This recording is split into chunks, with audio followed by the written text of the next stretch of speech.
पुणे शहरातील विद्यमान आमदाराचा मोबाईल क्रमांक खोडसाळपणे मॅट्रिमोनियल वेबसाईटवर टाकल्यामुळे वधू पाहिजे का अशी विचारणा होऊ लागल्यामुळे संबंधित आमदार हैराण झाले।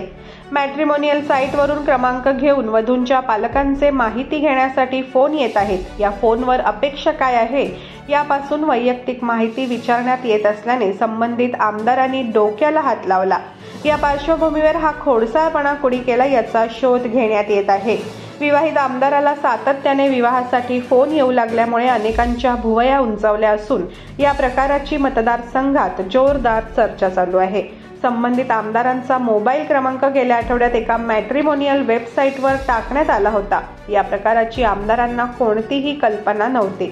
मात्र 2 दिवसांनंतर संबंधित मॅट्रिमोनियल वेबसाईटच्या कॉल सेंटरमधील प्रतिनिधींनी संबंधित आमदारांना फोन करून संभाव्य वधूंचे नातेवाईक आणि पालक यांची माहितीची विचारणा करीत असल्याचे कळवले। या वयात मॅट्रिमोनियल साईटवरून विवाहासाठी फोन आल्याने आमदार पुरते हैराण झाले आणि त्यांनी कॉल कट केले।